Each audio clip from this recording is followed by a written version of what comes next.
Welcome to EPG Pathshala. Students, today we are going to discuss on ethanol as a source of energy. Ethanol is considered as an alternative to fossil fuel due to its renewability, reduction in the emission of greenhouse gases, due to the presence of around 35% oxygen in it. Ethanol is used as a solvent and as a psychoactive. It was used as a fuel from long time, but regained as the alternate to transportation fuel only in the recent or the few decades back. Government of India has also taken initiative under ethanol blending programs, and in that it made mandatory to blend the gasoline with ethanol so that the emission of greenhouse gases may be reduced. In this module, we will be dealing with ethanol as an automotive fuel, its properties, ethanol as a fuel with respect to Indian scenario, what are the feedstocks used in the ethanol production, mainly from the sugar, starch and lignocellulosic material. What are the processes involved in ethanol production?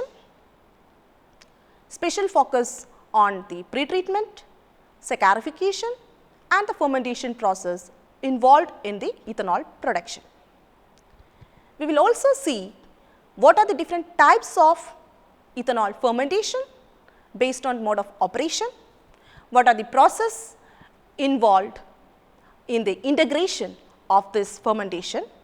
We will also see the properties or the advantages as well as disadvantages of ethanol, also the factors affecting the ethanol production.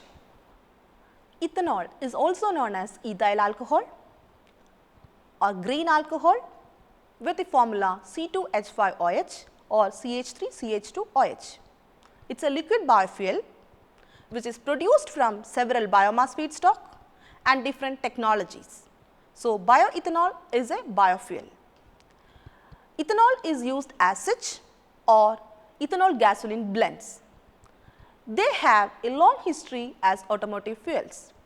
Since the 1840s, pure alcohol had been used throughout the world to fuel lamps, and this fuel was considered in powering internal combustion engines. Samuel Murray, the inventor of one of the first internal combustion engines, and Nicholas Otto, who revolutionized the field with the Otto cycle, both built engines to run on ethanol. Henry Ford's first automobile, the quadricycle, as well as his famous Model T, both used ethanol as a fuel source. After the World War, the demand for ethanol decreased as gasoline became the motor fuel of choice, but there was a continued interest in ethanol as both an anti-knocking agent, that is octane enhancer, and as a possible replacement for petroleum fuel. Alcohol blended fuel enjoyed a brief resurgence in the mid 1930s as falling corn prices prompted mid-western states to seek alternative uses for their farm products. During this period, various alcohol gasoline blends were marketed under trademark names such as Alconene and Agrol, with blends ranging from 5 to 17.5% alcohol was sold in over 2000 retail outlets during late 1930s from Indiana to South Dakota. After World War II, however, interest in ethanol as a fuel reduced because leaded gasoline proved cheaper and easier to produce, while new oil discoveries reduced the perceived urgency of finding petroleum substitutes. The fuel ethanol market was revived in 1970s. First, Brazil developed a crash pro-alcohol program in 1975 based on sugarcane in response to 1973 OPEC Arab oil embargo. In Brazil, vehicles ran on 95% anhydrous ethanol in the late 1980s. Later on, US also run vehicles with ethanol blended gasoline. Brazil and US are the two countries or the world leaders of today ethanol production and consumption. They account for about 70% of world's ethanol production. Bioethanol is a renewable bio-based resource. It is oxygenated, having 35% oxygen, that is C2H5OH contain 35% oxygen, providing the potential to reduce the particulate emission in combustion ignition engines. It is an alternative fuel compared to gasoline because it has a higher octane number, broader flammability limits, higher flame speeds, higher heat of vaporization, higher compression ratio and a shorter burn time. You can see in this table, ethanol has an octane number of 107 and auto ignition temperature of 606 degree Kelvin, latent heat of vaporization of 0.91 megajoule per kilogram, lower heating value of 26.7 megajoule per kilogram. Ethanol gasoline blends, what has been called as gasohol. The most common blends contain 10% ethanol mixed with 90% gasoline is denoted as E10.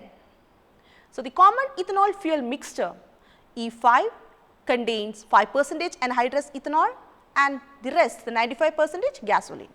E10 has 10% anhydrous ethanol and 90% gasoline. E15 15% ethanol and 85% gasoline. Likewise, E85 has 85% anhydrous ethanol and 15% gasoline. E100 has 100% ethanol in it.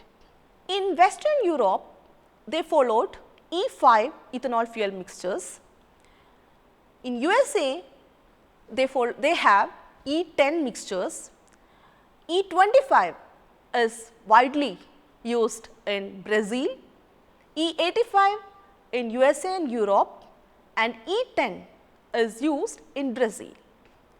E85 to E100, that is above 85, we need modification in the engine and that is mostly used in flex fuel vehicles, while the gasoline blends with the regular engines can be used under E5, E10, E15, E25, that is up to 25% ethanol blending. It is possible with the current engine system. In this table, the energy content of ethanol, gasohol, E85 with 85% ethanol, how they are differ in their energy content is depicted. You can see 90% gasoline with 10% ethanol has 33.7 megajoule per liter, while E85 has 25.2 megajoule per liter. Now, we will see ethanol production in India or ethanol, how ethanol is produced in India. In India, this alcohol is mainly produced by the sugar and distillery industry as a byproduct of molasses fermentation. There are 340 distilleries in India with a capacity of around 3,500 million liters. The 10 major producing states are Andhra Pradesh, Gujarat, Karnataka, Maharashtra, Tamil Nadu, Uttar Pradesh, Uttaranchal, Bihar, Haryana and Punjab, which are sugar cane growing states. You can see in this pie chart the alcohol demand in India. You can see around 1/3 is for the industrial purpose, 32% around potable use and 33% as a fuel. In India, currently there is a mandate for 5% blending of ethanol in petrol by the EBP program or ethanol blending program. So, as per this the demand is 33%. About 3.5 billion liters of ethanol are being produced in about 340 distilleries in India, which is enough to cater 800 million liters requirement for 5% blending. But the national average blending in the 2008-9 was only about 2%. Throughout the last decade, ethanol consumption grew from 1.8 billion liters to 2.4 billion liters in 2016. The consumption basket comprises 700 million liters for fuel ethanol and 1.8 billion liters for the industrial and chemical sectors. Since the inception of EBP, that is ethanol blending program in 2003 through 2014, the fuel ethanol blending never crossed 380 million liters, where the remaining stocks were either sufficient or to meet demand from industry or chemical sector. For the first time in 2015, fuel ethanol demand grew upwards to 650 million liters and expected to rise by additional 50 million liters by the end of this year. Modest rise in fuel ethanol purchase will inflate consumption above production and deficit will be met through imports. As a result, ethanol imports may increase considerably from 200 million liters to 600 million liters by 2017. So, there is a fluctuation in the demand and the production. Let us see what are the feedstocks for the ethanol production. The fermentable raw materials can be grouped into three: directly fermentable sugary materials, starchy materials, lignocellulosic materials and other biomass based. You can see here the green represents the sugar cane or the sugar based material to ethanol, while the yellow one the starch to ethanol and blue lignocellulose to ethanol. Let us see one by one in detail. Sugary materials to ethanol production.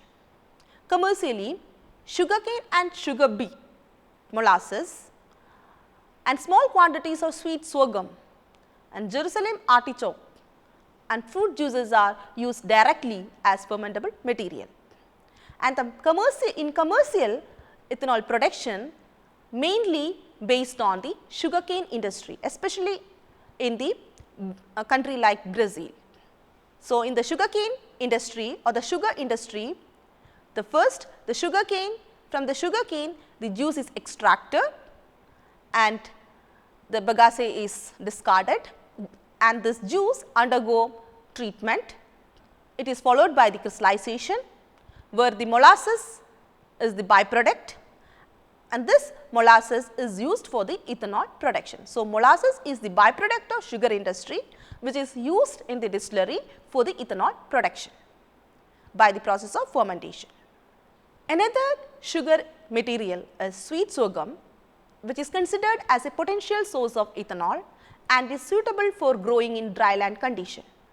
ICRISAT, the International Crop Research Institute for the Semi-Arid Tropic, is investigating on the possibility of growing sorghum as a source of fuel, food and animal feed, especially in the arid parts of Asia and Africa.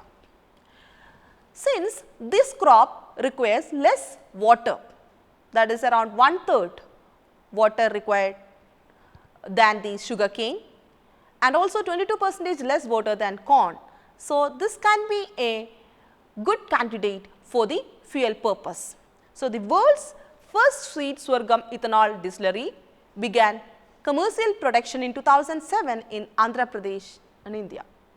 Now, the second type of substrate is starchy materials, mainly include the cereals like rice, wheat, maize. Mainly the maize is used for the ethanol production in USA. It also includes cassava, potato, which are starchy rich or starch rich substrates. In this flow chart, you can see that the ethanol production from grain involves milling of grain, hydrolysis of starch to release fermentable sugar, followed by inoculation with yeast. Yeast cannot use starch directly for ethanol production. So, therefore, the starch has to be broken down to glucose. This is done mainly by the combination of two enzymes, that is amylase and amyloglucosidase. So, in this flow chart you have seen milling, which is followed by the gelatinization, which is followed by saccharification and fermentation process for the ethanol production, and it is recovered by the distillation. So, alcohol produced from the fermented broth and the remaining still are used as an animal feed, and it is known as disless dried grain and soluble, which is an excellent animal feed. Here you can see in this equation the biochemical reaction and processes involved in starch hydrolysis and fermentation. You see, first the starch, which is C6H10O5N, is hydrolyzed by water molecules, will produce n number of glucose molecules. Further, this glucose is fermented to ethanol along with carbon dioxide and energy. Next is the ethanol production from lignocellulosic. Lignocellulosic material is different from the sugar or starch. It has to transform to sugar through pre-treatment and hydrolysis process. So, this is converted to hexoses and pentoses, which having C6 or 6 carbon and 5 carbon sugars, and further it can be used as fermentation substrate or fermentation for the microbes under different conditions. Here the cellulose, which is having different structure, or the beta 1,4 linkage, this is more rigid than the starch. So, it needs pre-treatment process. Here by the pre-treatment it makes the material more vulnerable or susceptible to the enzyme action. Here by this enzyme action the sugar is recovered, and this is used for the ethanol production. So, it occurs in 2 steps, pre-treatment followed by the hydrolysis process. So, in this flow chart it is clear that the lignocellulosic biomass undergoes pre-treatment. We will see pre-treatment in detail. This pre-treatment prepared the substrates for the enzymatic hydrolysis or saccharification, and further the fermentative bacteria will ferment these hexoses and pentoses, and the other part is similar, that the recovery that is by the distillation process. So, we have seen that from the sugar directly by the fermentation followed by distillation. In the starch you have seen saccharification, which is enzymatic hydrolysis followed by the fermentation and distillation, and in lignocellulosic one more step is the pre-treatment, saccharification, fermentation and distillation to get the fuel grade anhydrous ethanol. Now, what is this pre-treatment? It aims at preparing the substrate for the enzymatic hydrolysis so that maximum recovery of sugar can be achieved. There are different types of pre-treatment: physical, chemical and biological.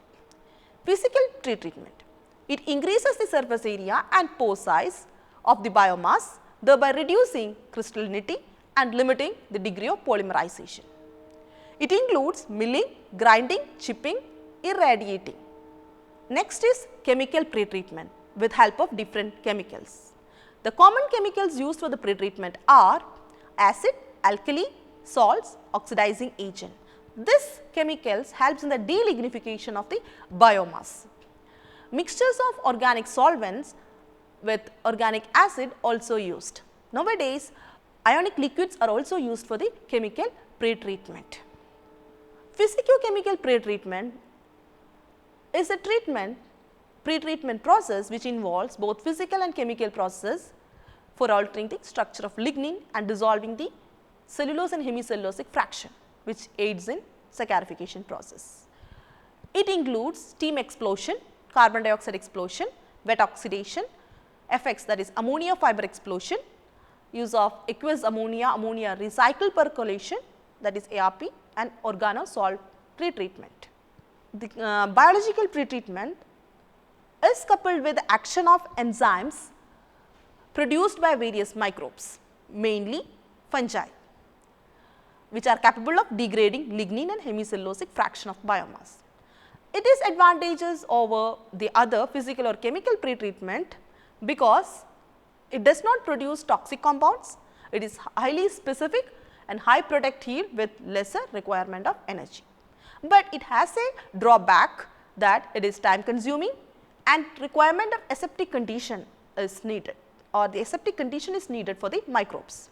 The lignolytic microbes consume both cellulose and hemicellulose along with the lignin, or they helps in the degradation of the lignin and breakdown of cellulose into sugar or the monomers. Brown fungi, white fungi, soft rot fungi, actinomycetes and some bacteria are capable of producing some enzymes which are capable of degrading the lignin. And the most important one is the phanerochaetic chrysosporium, Pleurotus austraeus, etc. Coming to the saccharification process, lignocellulosic enzymes are employed to disrupt the cellulosic fraction, that is cellulose and hemicellulose to sugars, which can be further fermented to bioethanol. So, this process involves the use of enzymes on the substrates for the production of sugar. This enzymatic hydrolysis is limited by the availability of active sites on the cellulose fibers, extent of polymerization, crystallinity of the cellulose and amount of lignin in the biomass. It is mainly carried out by two enzymes, cellulases for solubilizing cellulosic fraction and hemicellulases for hydrolysis of hemicellulosic fraction. Cellulases are divided into three categories or divided into three groups: endo-1,4 beta glucanase, exo-1,4 beta glucanase and beta glucosidase. The endo-1,4 beta glucanase attacks the internal bonds in the cellulose chain, while exo-1,4 beta glucanase catalyzes the cleavage of chain ends, thereby releasing the cellobiose units, which contains mainly 2 glucose molecules. Beta glucosidase disrupts the bonds of cellobiose and release glucose units. So, first endo-1,4 beta glucanase act on cellulose, it break into cellobiose units on which beta glucosidase act. So, this cellobiose are produced by the exo-1,4 beta glucanase.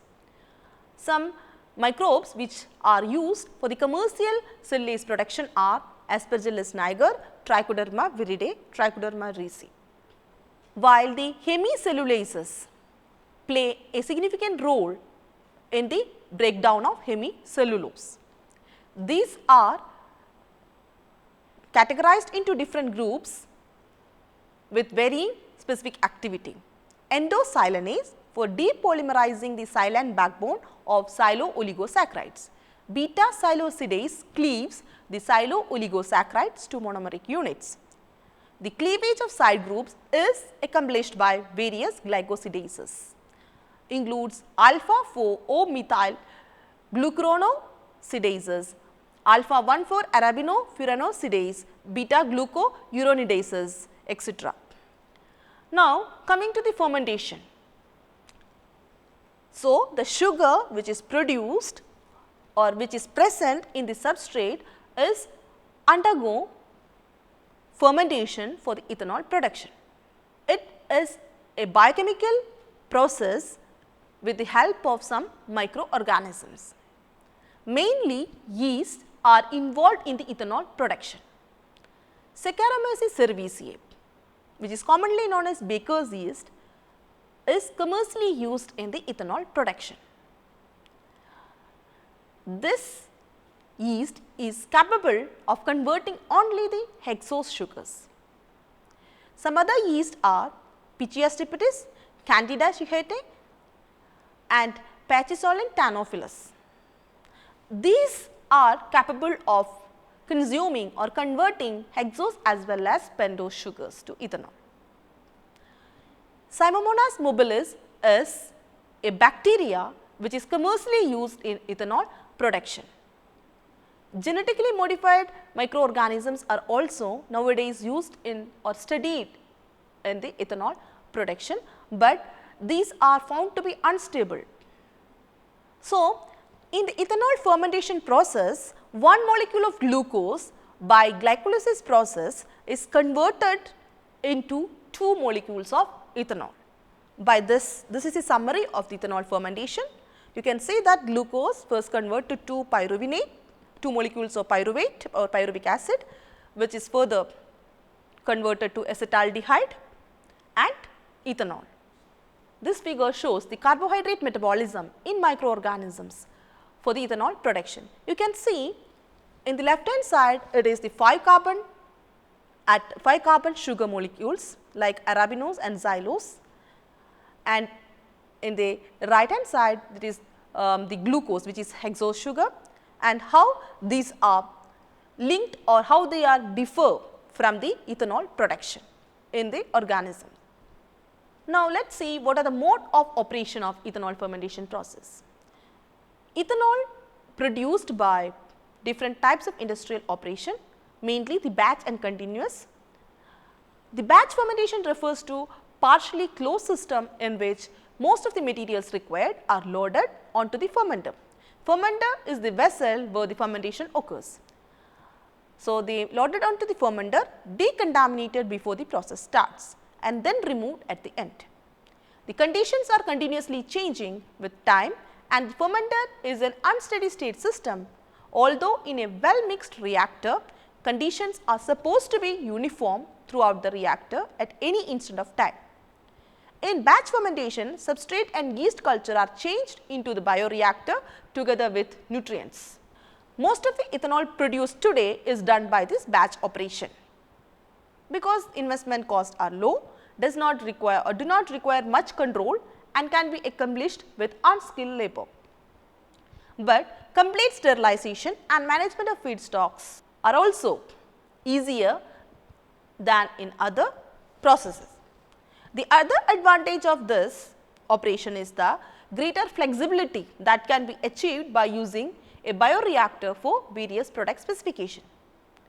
It has the main disadvantage of high downtime between the batches comprising the charge and discharge of the fermenter vessel, cleaning, sterilization and restart of the oil process. This is the figure which shows the batch fermenter. Coming to the continuous fermentation, it is a technique involving feeding microorganism used for fermenter with fresh substrates, nutrients, and at the same time removing spent medium plus the cells from the system. It is a time independent steady state which enables one to determine the relation between the microbial behavior and environmental condition. In this process, feed which contains substrate, culture medium and other required nutrients is pumped continuously into an agitated vessel where the microorganisms are active. The product which is taken from the top of the bioreactor, which contains ethanol, cells and residual sugar. It is more economic compared to other industrial operation. Apart from batch and continuous, we are also having fed batch and semi-continuous process also or fermentation types also. For economically feasible production of bioethanol, the ethanol producing microorganism possess high ethanol yield and productivity, broad substrate utilization, ethanol and inhibitor tolerant and thermotolerant properties, as well as saccharifying ability. Several processes in the bioethanol can be integrated to develop a cost effective technologies. It includes SHF, which is separate hydrolysis and fermentation, SSF, simultaneous saccharification and fermentation, simultaneous saccharification and co-fermentation, SSCF and CBP, consolidated bioprocessing. This flow chart shows the SHF, how it differ from the SSF, differ from SSCF and CBP. You can see that in SHF, the hydrolysis is a separate hydrolysis fermentation. So, you can see there is separate hydrolysis one. SSF, it is simultaneous, you do not have separate enzymatic hydrolysis there, and CBP, it is consolidated one. This is an configurations of a thermophilic, thermotolerant lignocellulosic bioethanol production process, which is categorized by the degree of integration. You can see the different hydrolysis process and the fermentation integration of the different processes. Further, after the fermentation, the ethanol is produced and it has to be recovered. The simplest method is the method of ethanol recovery is distillation. Nowadays, advanced techniques like molecular sieves and membranes are used for the ethanol recovery. A major setback in ethanol production process is low tolerance to the product, which begins from low concentration. Moreover, the high requirement of energy for downstream processing is also an issue. So, these challenges can be resolved by combination of fermentation process with in situ recovery techniques like pervaporation and gas stripping process. In pervaporation technique, the fermented product is separated by the combination of evaporation and permeation process through a semi-permeable membrane, where the process of separation is based upon the relative permeation rate. The process of permeation is advantageous with high energy efficiency, less cost, long-term trials and high level of integration. Gas stripping technique, more volatile component dissolved in a stream of inert gas like carbon dioxide or nitrogen is separated from the fermentation broth. This technique is relatively simple, cost effective, does not suffer from fouling or clogging problems, and also allows concentrated stream of glucose in the feed and does not harm the microorganism. Now, let us see the factors affecting the ethanol production. These are temperature, pH, ethanol tolerance, nutrients, inhibitors, etc. Temperature is one of the parameters which is directly involved in fermentation process. The biochemical reaction is of converting sugar into ethanol is an exothermic reaction and it has a direct link with the temperature. Saccharomyces cerevisiae can bear minimum temperature of 10 degree and maximum of 40 degree, and it gives its best or produces the maximum ethanol production under 28 to 35 degree centigrade. The optimum temperature is 30 degree. At higher temperature, cell growth rate, ethanol production and death rate is affected. The high temperature in fermentation affects the yeast metabolism and reduce the ethanol concentration. Also increases steam consumption in distillation process. pH has a significant influence on fermentation due to its effect on yeast growth, fermentation rate and byproduct formation. The optimum pH for yeast activity is 4 to 6. The best alcohol yields are obtained under pH 4 to 5. Aeration is another factor in the regulation of sugar metabolism in yeast. In presence of oxygen, all yeast can respire sugars to CO2 and water. Most facultative fermentative yeast do not grow well in complete absence of oxygen. So, compared to microaerobic culture, full aeration led to a 23% increase in viable cell mass as a result of increase in growth rate and yield with lower ethanol inhibition. Another factor is the ethanol tolerance. The adverse effects of ethanol on bacterial growth, viability and metabolism are caused primarily by ethanol induced leakage of the plasma membrane. So, ethanol concentration is very sensitive to yeast. At concentration of 14% alcohol, they are extinct in 33 degree, at a concentration of 20% alcohol for 25 degree centigrade. Sugar concentration. The ability of yeast to utilize glucose is affected by initial glucose concentration of the media. Higher concentration of sugar cause plasmolysis. Cells grown in 12 to 13% sugar exhibit maximum alcohol production, while a sugar concentration of 10 to 18% is considered as satisfactory. If the initial sugar concentration is above 25%, it retards the fermentation ability of the strain, and at 70% sugar concentration, they are unable to produce alcohol. Nutrients is also a factor affecting the ethanol production.